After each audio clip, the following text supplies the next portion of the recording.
사랑하는 여러분, 오늘은 한 가지 질문으로 설교를 좀 시작해 볼게요. 여러분 혹시 결혼식 다 가 보셨습니까? 예. 그럼 제가 질문 드릴게요. 결혼식 다 가 보셨다고 했는데 결혼식에서 주인공이 누구죠? 신부요? 예. 그날 가장 멋진 신랑이요? 연예인처럼 아름다운 그날의 신부요?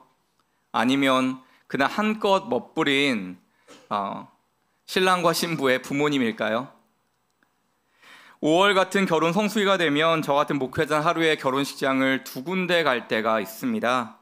그렇게 하루에 2군데 결혼식을 다녀오는 날엔 돌아오는 차 안에서 하객으로 참석했던 성도님들이 과연 무슨 이야기를 나눌까요? 야, 오늘 신부 봤어? 완전 연예인이더라. 신랑은 배우같이 잘생겼어. 신랑 신부 부모님은 오늘 화장 너무 잘 됐더라. 옷 너무 예쁘더라. 결혼 한 번 더 해도 되겠더라. 여러분, 이런 이야기 사실 하나도 안 나옵니다. 이런 얘기 거의 안 나오고요. 오로지 그날의 밥 이야기가 주를 이룹니다. 누가 뭐래도 밥이 주인공인 거죠. A 집사님네 결혼식 가서 갈비 먹었냐? 갈비 진짜 맛있었는데. B 집사님 결혼식에는 초밥이 정말 신선했어. 퀄리티가 좋았어. 그거 먹었어? 네. 그렇고 그 결혼식에 먹을 게 없었네. 그 결혼식은 그게 괜찮았네. 그 결혼식이 이게 맛있었네. 결혼식 식사에 대한 이야기가 주를 이룹니다. 어쩔 땐 이전 결혼식까지 소화한대요. 그때 그 권사님 결혼식에서 그게 진짜 맛있었는데. 예, 거의 다 밥 이야기로 참 열심입니다. A 집사님 밥은 어땠는데 B 권사님네 밥은 이러했다, 이런 품평이 나오죠. 저는 한 달 교육전도사 사례비가 62만 5천 원일 때 신혼생활을 했는데요. 그 사례비로 살림하는 게 좀 빠듯해서 제가 외식하는 걸 좋아했는데 아내에게 외식하다는 얘기를 잘 못했어요. 그래서 제가 그때 기다렸던 게 주말에 돌아오는 결혼식이었습니다. 예, 결혼식 가서 뷔페 먹고 싶었거든요. 그래서 결혼식 돌아오는 게 그렇게 즐겁고 기쁠 수가 없었습니다. 제 결혼식은 교회에서 했는데요. 생각보다 하객들이 많이 왔어요. 당시에 제가 신대원 2학년이고 아내가 신대원 1학년일 때인데 신대원 동기들이 저희 동기 300명, 아내 동기 300명이거든요. 저희가 식사를 600인분을 준비했는데 1000명이 넘게 왔어요. 그래서 그때 제 친구들이 다 밥을 못 먹고 왔습니다. 그래서 신대원에서 제일 유행했던 말이 너 상원이 결혼식 갔었어? 밥 먹었어, 못 먹었어? 나 그때 밥 못 먹었잖아, 밥이 모자라서. 예, 그 이야기가 유행했어요. 너 밥 먹었어, 못 먹었어? 여러분, 저는 지금까지도 그때 밥 못 먹은 걸로 욕을 먹고 있습니다. 그만큼 중요한 게 결혼식에서 밥이라는 거죠. 그래서 우리나라 결혼식의 주인공은 누가 뭐래도 저는 밥이라고 생각합니다. 그럼 이스라엘 결혼식의 주인공도 우리처럼 밥일까요? 유대인의 결혼 풍습은 일주일간의 결혼잔치로 열리는데요. 그 당시 가난하게 살아가던 유대 서민들에게 결혼식은 삶의 기쁨과 여유를 주는 날이었대요. 그들은 일주일간 열리는 결혼잔치에 초대받아서 음식을 먹으면 삶의 고단함을 풀곤 했지요. 당시 이스라엘 서민들의 삶이 하루에 2끼 먹는 게 힘들었던 삶이었기 때문에 양질의 포도주를 일주일 동안이나 마음껏 먹을 수 있는 건 바로 이 결혼식밖에 없었습니다. 이스라엘처럼 물이 부족한 지역에서 포도주는 물을 대신할 수 있는 귀한 음료였던 데다가 장치의 흥을 돋워주는 포도주는 정말 결혼식의 주인공이었죠. 그렇게 일주일 동안 열리는 결혼잔치는 보통 신랑의 집에서 준비했습니다. 신랑의 아버지가 연회장, 잔치의 주인장 역할을 하면서 잔치를 배설했죠. 즉 결혼식은 신랑 집안의 경제력을 증명하는 자리였던 겁니다. 이렇게 일주일간의 혼인잔치를 마친 후에 잔치의 마지막 날에 신랑은 신부에게 프로포즈를 하는데요. 자, 우리는 결혼하기 전에 보통 프로포즈를 하죠. 결혼 전에 프로포즈 안 하면 안 되잖아요. 예, 근데 이스라엘은 마지막 날 프로포즈를 합니다. 잔치 마지막 날, 일주일의 마지막 날에. 여러분, 뭘로 프로포즈 할까요? 우리처럼 반지로 프로포즈 하는 게 아니라 포도주 잔을 가지고 프로포즈를 합니다. 신랑이 신부에게 반지 대신 포도주잔을 건네면서 말하는 거예요. 이 잔을 받고 내 신부가 되어주겠어요? 여러분에게 하는 거 아닌데 너무 진지하게 받으시지 않으셔도 됩니다. 죄송해요. 이 잔을 받고 내 신부가 되어주겠어요? 무슨 뜻이에요? 우리 집안에서 준비한 잔치가 마음에 들었나요? 이제 제 청혼을 받아주세요라는 의미죠. 이렇게 유대인식 결혼식에서 가장 중요한 게 포도주예요. 알파 오메가, 처음과 마지막이 포도주가 장식하는 겁니다. 그렇게 포도주가 잔치의 진짜 주인공인 셈이죠. 그렇게 흥겨운 결혼식에 오늘 예수님과 제자들도 초대를 받습니다. 오늘 본문 요한복음 2장 1절과 2절입니다. 함께 읽습니다.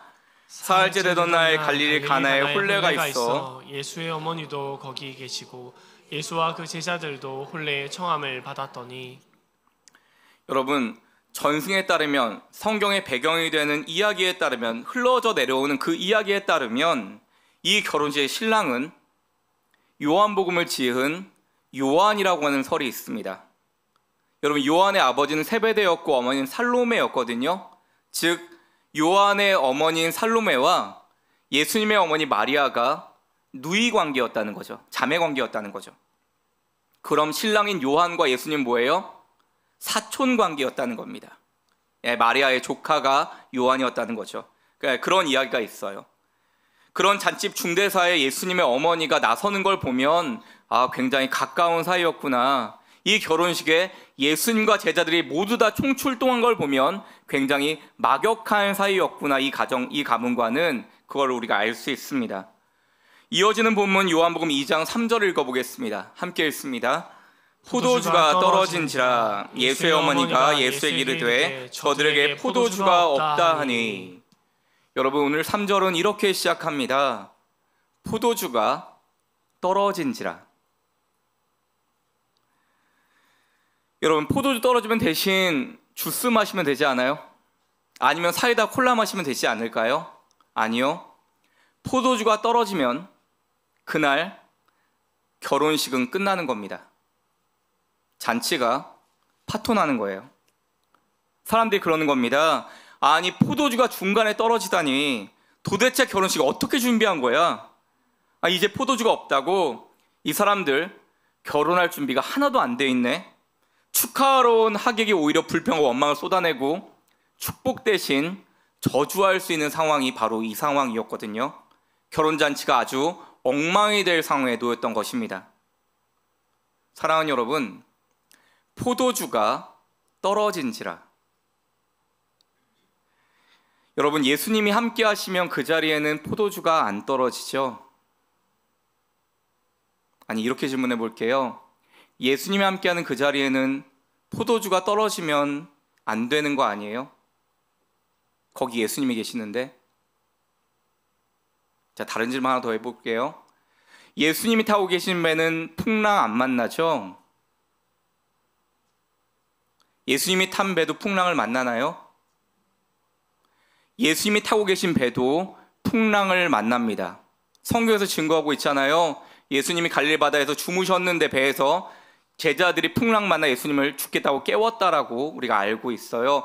예수님이 타고 계신 배도 풍랑을 만난다는 것입니다. 마찬가지로 예수님 계신 그 자리에도 포도주가 떨어질 때가 있다는 거죠. 사랑하는 여러분, 예수님께서 이 이야기를 통해서 우리에게 하고 싶은 이야기가 뭘까요? 사람의 잔치는 영원하지 못하다는 것입니다. 사람의 잔치는 영원하지 않다. 마치 결혼식처럼 모든 만반의 준비가 다 된 것 같은 인생의 잔치에 예기치 못하게 포도주가 떨어진 일이 생겼던 것처럼 내가 믿었던 것이, 아니 온전히 믿고 의지했던 그것이 무너져 내릴 때가 있다는 거예요. 우리가 잘 준비한 인생의 잔치가 깨지고 무너지는 순간이 있다는 겁니다. 아마 인생의 선배님들이 더 잘 아시겠죠.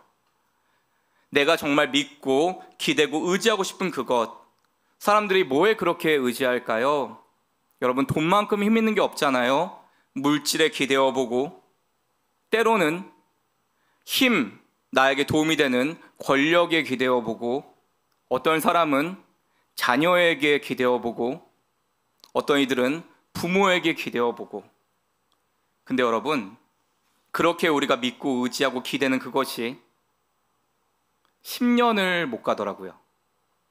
10년을 못 가요. 그래서 권불 10년이란 말이 있잖아요. 권불 10년, 화무 11홍. 무슨 뜻이에요? 권세는 10년을 넘지 못하고 열을 붉은 꽃은 없다. 권력은 오래 갈 수가 없고 10년도 못 가고 그 부귀영화는 일시적이어서 계속되지 않음을 가리키는 말이죠. 이건 사실 진시황 이야기에 나온 이야기인데 중국 천하를 처음으로 통일시킨 진시황은 자신의 칭호를 왕에서 황제로 바꾸죠.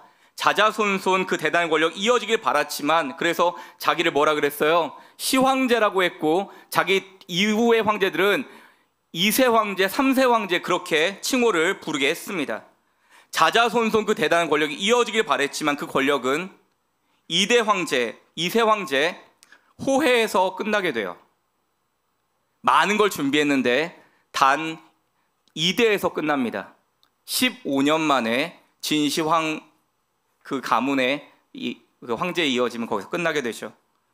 여기서 유래되는 권불 10년은 아무리 막강한 권력이라 할지라도 그것이 영원할 수 없음을 일깨우면서 권력의 무상함을 경고하는 말이죠. 그런데 여러분, 권력만이 아니라 우리 인생의 잔치도 그렇지 않은가요? 내가 잔뜩 기대고 싶고 의지하고 싶은 그것, 때로는 그것이 물질이고 때로는 나에게 힘을 줄 수 있는 권력이고 나에게 도움이 된 배경, 내가 기대고 싶은 부모님, 내가 기대어보고 싶은 우리 자녀, 또 건강의 문제도 있습니다. 내가 자신 있게 믿고 의지했던 그것이 무너질 때가 있다는 거죠. 그만큼 사람의 잔치는 영원하지 못하다는 것입니다.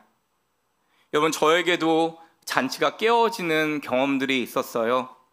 그런데 여기서 이야기하기엔 다 좀 어렵고요. 그래도 오픈할 수 있는 거는 이거인 것 같습니다. 무너졌던 경험이 많은데 여러분들 얼마나 많으시겠습니까? 저는 믿었던 사람이 저를 배신한 일이 가장 마음 아픈 일 중에 하나였던 것 같아요. 정말 믿었던 사람, 정말 믿었던 친구, 정말 믿었던 동료에게 배신을 당했을 때, 여러분, 외면이란 말은 너무 약한 것 같아요. 정말 제가 마음 주고 열심을 정성을 다하고 마음 썼던 그 사람이 하루아침에 외면이 아니라, 죄송해요, 쌩깐다고 하죠. 그렇게 돌아서는 걸 경험할 때 마음이 진짜 아프더라고요. 마음을 더 줬으니까 그렇겠죠. 그런데 제가 이야기를 했더니 우리 한 남자 집사님이 저한테 그러시더라고요. 목사님, 제가 30여 년을, 어린이 된다면 30여 년을 더 살아오면서 제가 경험한 건 30여 년의 배신의 역사였어요. 30여 년 동안 배신으로 점철된 역사를 제가 경험했어요. 딱 한 사람 배신하지 않았는데 제 아내만 저를 배신하지 않고 다 저를 배신하더라고요. 그렇게 말씀하시더라고요. 그 이야기를 들으면서 나는 아무것도 아니구나라는 생각도 했습니다. 사랑하는 여러분, 여기 인생의 선배님들은 얼마나 많은 아픔과 무너짐을 경험하면서 여기까지 오셨습니까? 여러분 역시 여러분 인생의 잔치, 믿고 의지하고 기대고 싶었던 그것이 깨지고 때론 무너지는 경험들을 하면서 여기까지 오셨을 겁니다. 우리의 잔치가 깨어진 자리, 그 자리가 바로 포도주가 떨어진 자리라는 거죠. 여러분, 오늘 2부 예배 때는 초등부 친구들이 올 텐데 우리 초등부 친구들에게는 잔치가 깨어지는 경험이 있을까요? 그 좋은 나이에 무슨 그런 게 있겠어? 아니요. 이 친구들도 하늘이 무너지는 경험을 합니다. 언제요? 가장 우리 친구들 마음이 힘들 때가 자기가 가장 좋아하고 친한 친구가 갑자기 자기를 차갑게 대할 때, 그때 마음이 무너지는 경험을 한대요. 나 빼고 자기들끼리 노는 것을 볼 때 마음이 무너진다고 합니다. 우리 중고등학생들은 걱정 없을까요? 아니요. 제가 아들한테 물어보니까 생각보다 진지한 이야기를 하더라고요. 친구나 부모님, 그리고 믿었던 선생님이 믿음이 깨질 때 상처를 받는다고 하더라고요. 우리 청년들은 고민이 없을까요? 무너짐이 없을까요? 아니요. 우리 청년들은 앞을 보고 나가잖아요. 소망했던 목표가 무너질 때, 학교, 진로, 직장, 자기의 꿈이 무너지는 걸 경험할 때 잔치의 깨어짐을 느낍니다. 우리 장년들은 어떤 깨어짐이 있을까요? 가장 아픈 깨어짐은 가족이겠죠. 가족이 등 돌리는 걸 경험할 때, 관계가 무너질 때, 내가 자신 있던 건강이 무너질 때, 내가 이것밖에 안 되나, 내 능력이 이거밖에 안 된다고 느껴질 때, 무너질 때. 그러나 사랑하는 여러분, 우리의 진정한 소망은 깨어져 보이는 그 자리에도 여전히 우리 주님이 계신다는 것입니다. 이어지는 본문 4절과 5절입니다. 함께 읽습니다. 예수께서 이르시되 여자여 나와 무슨 상관이 있나이까? 내 때가 아직 이르지 아니하였나이다. 그의 어머니가 하인들에게 이르되 너희에게 무슨 말씀을 하시든지 그대로 하라 하니라. 아멘. 4절을 보시면 우리 예수님은 내 때가 아직 이르지 않았다고 하지만 마리아는 하인들에게 이렇게 명합니다. 너희에게 무슨 말씀을 하시든지 그대로 하라. 너희에게 무슨 말씀을 하시든지 그대로 하라 하는 거예요. 여러분, 마리아가 지금 누구에게 말하는 거죠? 하인들에게 말하는 거죠. 여러분, 하인들은 누구의 말을 들어야 하죠? 주인의 말을 들어야 하죠. 하인들은 주인의 말을. 이 잔치의 주인이 누군데요? 이 잔치의 주인이 연회장인가요? 잔치를 배설한? 그날의 가장 예쁜 신부인가요? 가장 멋진 신랑일까요? 아니면 모두가 바라고 원하는 그 포도주와 맛있는 밥일까요? 지금부터 이 잔치의 주인은 더 이상 연회장도 신랑도 신부도 포도주 따위가 아니라는 거예요. 이 잔치의 주인은 지금부터 누구라는 거예요? 예수님이라는 겁니다. 예수님이 지금부터 이 잔치의 주인인 것입니다. 주님이 주인이시다. 마리아의 고백으로 깨어진 잔치가 하나님의 잔치로 다시 변화되는 것입니다. 사랑하는 여러분, 저와 여러분의 인생에도 주님께서 주인 되어주길 소망합니다. 그래서 깨어진 우리의 잔치가 주님의 주인 되심으로 온전히 회복되기를 간절히 축원합니다. 예수님은 깨어진 잔치의 회복을 위해 이 땅에 오신 주님이신 것입니다. 오늘 우리가 드린 이 주일 예배가 내 인생의 진정한 주인이 주님이심을 깨닫고 주님께로 돌이키고 주님께로 돌아가는 시간 되시길 간절히 축원합니다. 그렇게 마리아의 요청대로 하인들 모두 다 잔치의 주인 예수님 입에 떨어질 말씀을 기다리면서 주님 얼굴만 쳐다봤겠죠. 무슨 말씀하실까? 그런 그들에게 주시는 예수님 말씀은 이어지는 본문 6절과 7절에 나옵니다. 함께 읽습니다. 거기에 유대인의 정결의식을 따라 두세 통 드는 도랑아리 6이 놓였는지라. 예수께서 그들에게 이르시되 항아리에 물을 채우라 하신즉 아귀까지 채우니. 예수님 뭐라고 말씀하세요? 여기 있는 항아리에 물을 가득 채우라는 것입니다. 여러분, 주님 말씀들은 하인들은 어안이 벙벙했을 겁니다. 예수님, 아니 포도주가 아닌 물을요? 아니 여기다가 물을 채우라고요? 지금 포도주가 떨어졌는데 항아리에 물을 채우라뇨. 하인들의 주님 말씀이 지금 너무 황당한 거죠. 지금 농담 따먹게 하고 싶다면 주인한테 가서나 하시지, 주님은 왜 하필 힘도 없는 하인들에게 이런 황당한 일을 시키는 걸까요? 여러분, 포도주 대신에 물을 전해주었다간 물벼락 맞을 것 같은데, 잔집에 난리가 이렇게 뻔해 보이는데 이 일을 어찌 하면 좋을까요?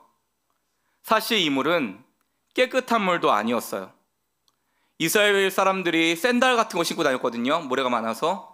근데 들어올 때 손 씻고 발 씻는 물이 바로 이 물이었습니다. 그런 물을 채우라니요. 그런 걸 가득 채워서 지금 사람들에게 전해주라니요. 아마 그 자리는 억울한 하인들의 푸념과 탄식이 새어나왔을 겁니다. 물을 채우라.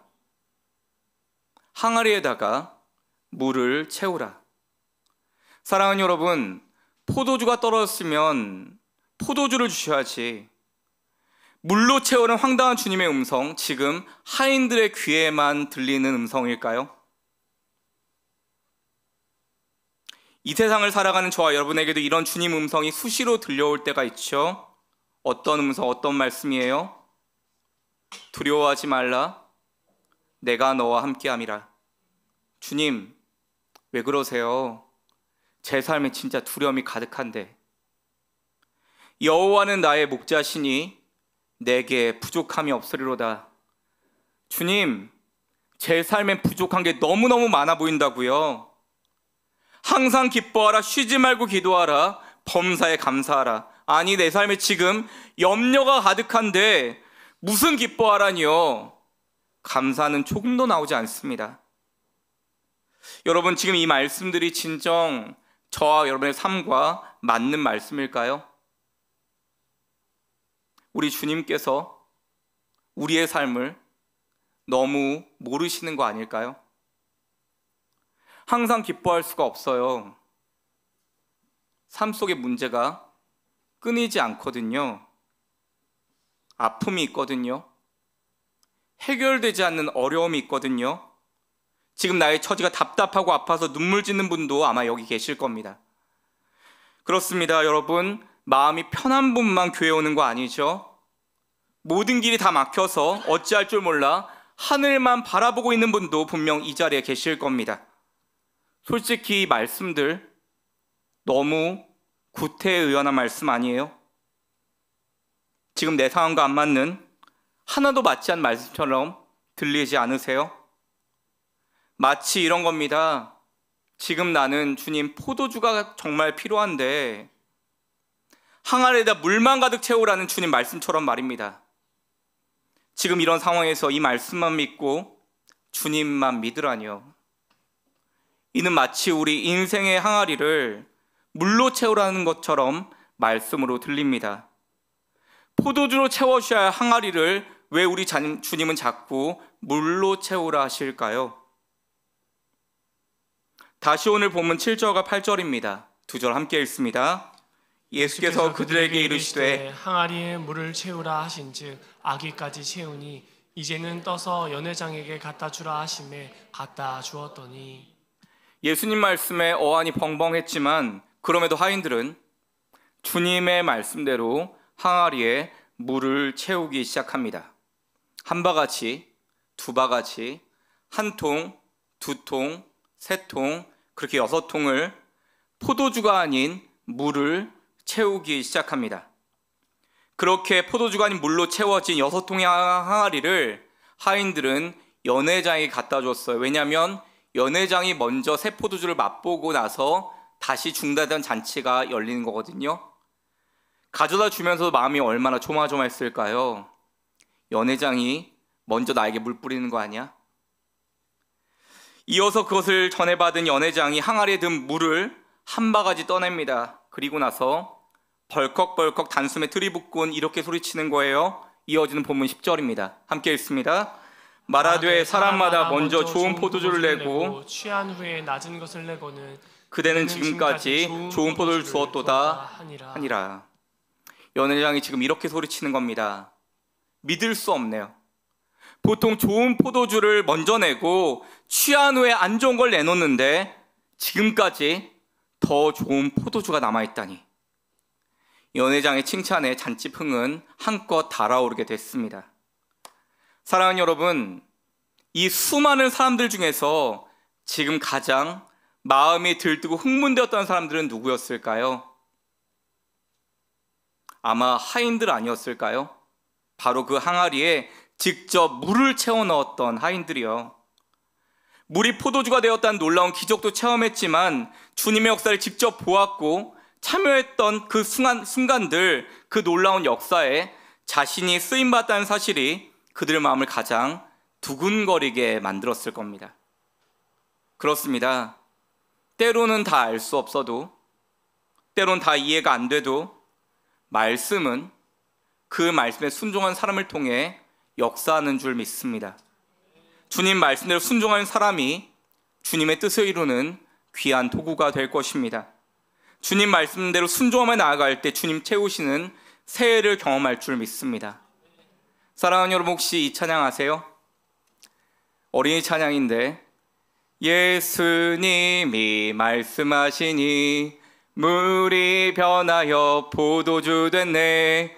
예수님이 말씀하시니 물이 변하여 포도주 됐네. 같이 불러주시겠어요? 예수님, 예수님, 나에게도 말씀하셔서 새롭게 변화시켜 주소서. 예수님 말씀하시니 물이 변하여 포도주 됐네. 예수님 말씀하시니 물이 변하여 포도주 됐네.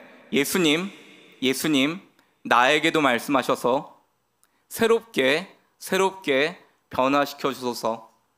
주일학교 때 배운 찬양인데, 제가 이 찬양을 주일학교 때 부를 수 없었다는 걸 아십니까? 제가 의심이 많아서요. 아니, 어떻게 물이 포도주가 되지? 나는 믿을 수 없다 해서 제가 이 찬양을 부르질 못했어요. 제가 그렇게 고지식한 사람이에요. 예수님 말씀하시니 물이 포도주 됐네. 정말? 화학적 변화가 일어났다는 거야? 난 믿지 못하겠다 해서 이 찬양을 부르지를 못했어요. 그래서 이 찬양을 부르는데 저는 오래 걸렸어요. 왜? 예수님이 믿어졌을 때, 그때 이 찬양을 부를 수 있었거든요. 그런데 여러분, 예수님이 정말 물을 포도주로 바꿀 수 있는 분이라는 걸 알게 되고 난 뒤에 이 찬양은 저에게 은혜가 되고 도전이 됐습니다. 예수님 말씀하시니 물이 변하여 포도주 됐네. 그런 예수님이라면 예수님 나에게도 말씀하셔서 새롭게 변화시켜 주소서. 정말 물을 포도주로 만들 수 있는, 이 사건이 중요한 게 아니라 정말 바꿀 수 있는 메시아시라면, 인생의 구원자시라면 그 예수님 나에게도 말씀해 주셔서 내 인생도 변화되게 해주세요. 나도 주님께 쓰임받게 해주세요.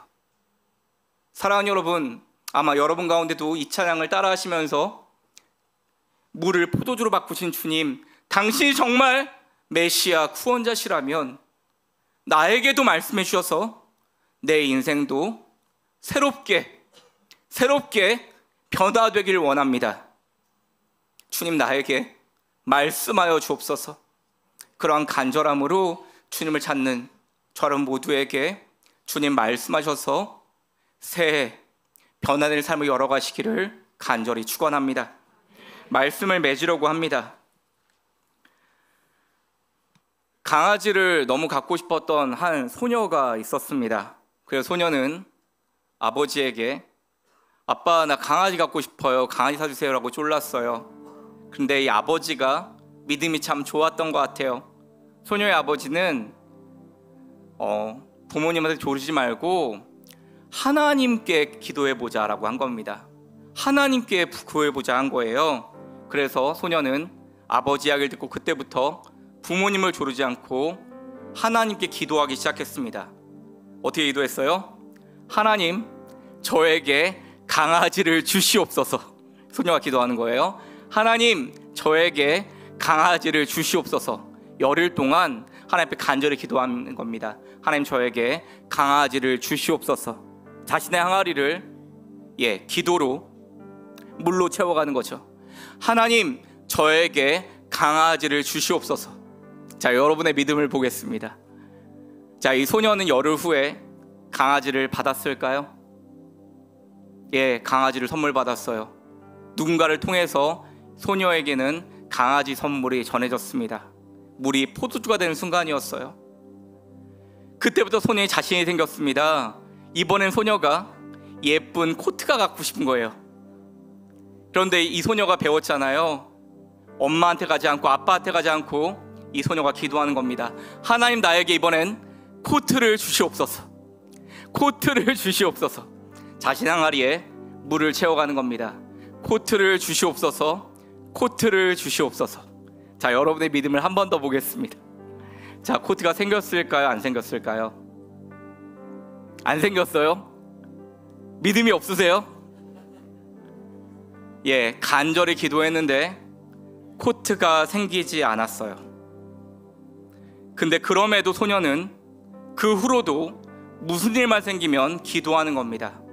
자신의 항아리를 물로 채워가는 겁니다. 때때로 물은 포도주가 될 때도 있었지만 되지 않을 때도 있었어요. 하지만 변하지 않는 건 소녀는 언제나 하나님께 또 기도하고 기도했다는 겁니다. 그렇게 소녀는 언제나 무슨 일이 생기면 포도주 대신 물로 하나님께 기도함으로 자신의 항아리를 물로 채워가는 겁니다. 그렇게 소녀가 장성한 후에 숙녀가 되었을 때 소녀의 항아리엔 물도 포도주도 들어있지 않았대요. 그 대신 하나님으로 가득 차 있었다고 합니다. 사랑하는 여러분, 하나님께서 이 세상 살아가는 저와 여러분에게 물로 너의 항아리를 채우라는 엉뚱한 소리, 엉뚱한 말씀을 주실 때가 있어요. 예를 들면 이런 거죠. 아무것도 염려하지 말고 다만 모든 일에 기도와 간구로 너희 구할 것을 감사함으로 하나님께 아뢰라.